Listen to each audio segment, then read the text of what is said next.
Hey everyone, welcome to another entry in the Hyrule Compendium, and today we are talking about whether or not Zelda games get better upon repeated playthroughs. This started when we were talking about the best Zelda ever feature on the site, and I was like thinking, how can somebody possibly rank a game at certain locations or whatever? And it got me thinking, do people judge a game based on if they played it right now, how much they would enjoy it or how much they want to replay it, or is it about that initial playthrough? And I've realized that for some Zelda games, my opinion of the game is drastically different whether I think about it now or at the time.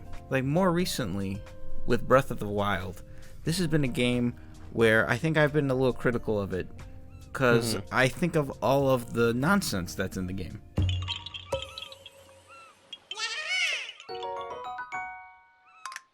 Those things stand out to me now because I've played the game, I think I'm on my 5th playthrough of it, and I'm going through these motions doing all these like rudimentary things over and over now, and I'm finding flaws in the game. During my initial playthrough, these were not there, or were clearly not apparent, and you only see the greatness of the game. Some of the games that I think the story has a weird break in between dungeons and stuff like that, that wasn't apparent to me the first time I played it because everything was new. Even if the story didn't play out amazingly, it was just like, as a Zelda fan, exciting to see what was in store.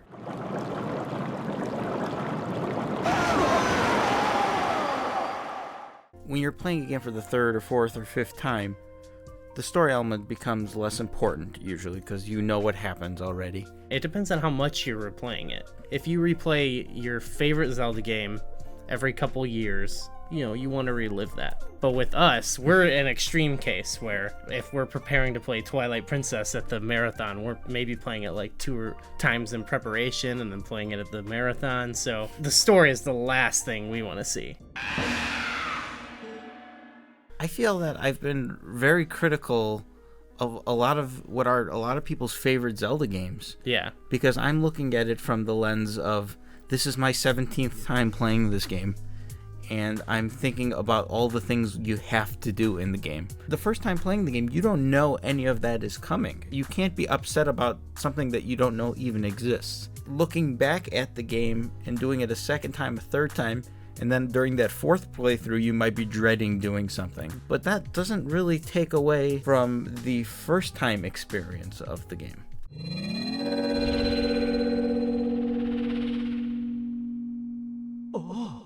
Like, for example, in Skyward Sword, I actually remember playing it for the first time and thinking, this is the best Zelda game ever made. Any new Zelda game, I almost feel that way. Yeah, maybe that's why they're all critically acclaimed. I feel that modern video games, are very often not meant to be replayed more than twice, I would say. How many times have you played through Breath of the Wild in the year it's been out? Yeah, I think I'm on playthrough 5. Yeah, that game is meant to be enjoyed probably over a long period of time. Is it possible to play a game wrong? Is replaying this game incorrect? Collecting hundreds of these Korok seeds doesn't mean anything. But in my first playthrough, I'm just like, okay, well, I'm not doing those. If I was going to sit down and 100% it would be like, of course that's a nightmare. But maybe that's not the right way to approach the game. On the flip side here. Yes. Are there any Zelda games to you that you think get better with age, or with replay, I should say? The most obvious example is the original Legend of Zelda. As far as modern standards go, if we're talking about telling you what to do, it's a little too obtuse. Once you overcome those things, it becomes one of the more replayable games. For me, that's a very easy game to now just sit down. You're already playing it. You're already in the action. There's not much of a story, but that's okay. I just want to play a little bit of Zelda, And there's no garbage in there where I'm dreading anything about the game. There's no things that it's like, oh, I gotta do this again and this again. And I think that's why those games are higher up on my favorite games list. I struggled a lot when we were trying to think of what are the flaws of A Link to the Past. It's because I don't see these glaring flaws even on replay. I wouldn't say a game is getting better every time I play it now, but I still hold it in the highest regard.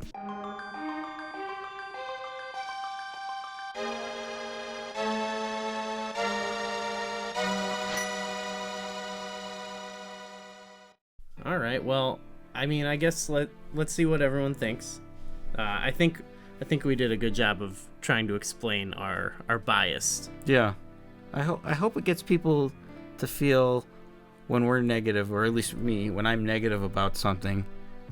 I hope you understand that's the worldview I'm coming from. Yeah. Where I'm thinking about the game not as an initial playthrough, but as if I were to play it again right now. Yeah. Because thinking back to some of those awesome moments in, you know, some like a game like Oracle of Seasons can't hold a candle to like an awesome moment in like Wind Waker. You know, some of those more epic moments, like you just right. You know. Oh yeah, for sure. So those story moments are important. Yeah. And awesome. So, do you have a strong opinion either way about this type of thing? How often do you replay Zelda games? I guess that's your favorite Zelda game. How many times have you played it? Yeah. That's something I'd really like to know. So give us a like, subscribe, check out our other videos if you enjoyed, and thanks for watching. You should put your string inside.